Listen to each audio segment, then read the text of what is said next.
ఏపీలో వైసీపీకి ప్రతిపక్షమే గండంలా మారుతోందా అనే అనుమానాలు వ్యక్తమవుతున్నాయి.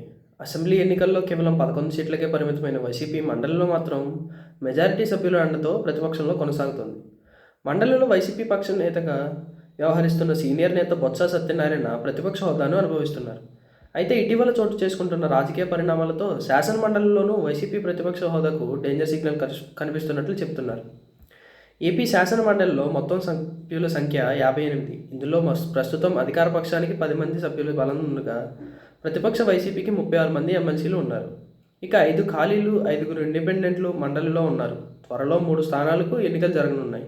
అయితే ఈ 3 స్థానాల్లో ఉత్తరాంధ్ర ఉపాధ్యాయ ఎమ్మెల్సీలను మినహాయిస్తే మిగిలిన 2 సీట్లు గెలుచుకుంటామని టీడీపీ ధీమా వ్యక్తం చేస్తోంది. దీంతో త్వరలోనే తమ బలం 10 నుంచి 12కు పెరుగుతుందని అంచనా వేస్తోంది.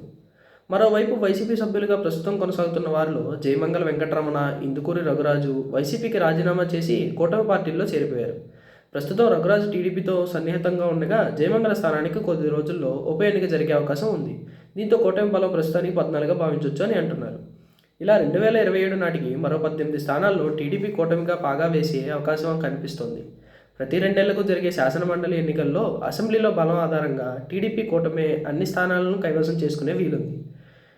ఇక 2029 ఖాళీ అయ్యే 1/3 స్థానాల్లో మాత్రమే వైసీపీకి ప్రాతినిధ్యం ఉంటుంది. అయితే ఇప్పుడు 2029 వరకు ఎమ్మెల్సీగా ఉండబోయే వారిపైనే టీడీపీ గురిపెట్టినట్లు తెలుస్తోంది.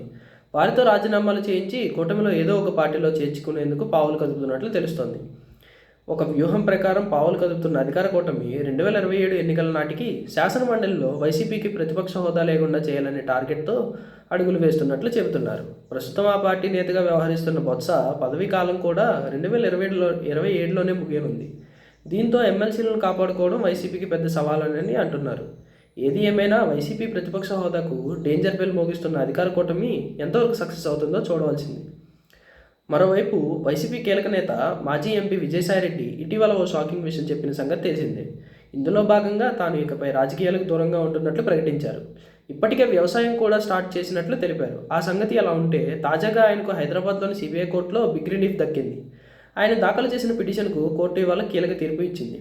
అవును, ఇటీవల రాజకీయాలకు గుడ్ బై చెప్పినట్లు ప్రకటిస్తూ తన రాజ్యసభ సభ్యత్వానికి రాజీనామా చేసిన విజయసాయిరెడ్డి తాజాగా హైదరాబాద్ సిబిఐ కోర్టులో ఓ పిటిషన్ దాఖలు చేశారు. ఇందులో కొన్ని రోజుల పాటు అన్నింటికీ దూరంగా వెళ్లాలనేమో కానీ విదేశాలకు వెళ్లాలని నిర్ణయించుకున్నారు. ఈ మేరకు ఫ్రాన్స్, నార్వే దేశాల్లో పర్యటించేందుకు ఏర్పాట్లు చేసుకున్నారు. అయితే ఏపీ మాజీ ముఖ్యమంత్రి వైఎస్ జగన్ ఆస్తుల కేసులో ఏటూగా ఉన్న ఆయన విదేశాలకు వెళ్లాలంటే అందుకు ఖచ్చితంగా హైదరాబాద్లోని సిబిఐ కోర్టు అనుమతి తప్పనిసరిగా ఉండాలి. ఈ నేపథ్యంలో ఆయన కోర్టులో పిటిషన్ దాఖలు చేశారు. దీనిపై శుక్రవారం విచారణ జరిపిన సిబిఐ కోర్టు సిబిఐ అధికారుల అభిప్రాయం కూడా కోరినట్లు తెలుస్తోంది. ఈ సమయంలో సిబిఐ నుంచి సానుకూల సమాధానం రావడంతో విజయసాయిరెడ్డి విదేశాల పర్యటనలకు అనుమతిస్తూ తీర్పు ఇచ్చింది. ఈ మేరకు నార్వే, ఫ్రాన్స్ దేశాలకు వెళ్లేందుకు సాయిరెడ్డికి 15 రోజుల పాటు అనుమతి ఇస్తూ తీర్పు వెల్లడించింది. ఫిబ్రవరి 10 నుంచి మార్చి 10 లోపు ఈ 15 రోజులు ఉండాలని తెలిపింది. దీంతో సాయిరెడ్డి సిద్ధమవుతున్నారని అంటున్నారు.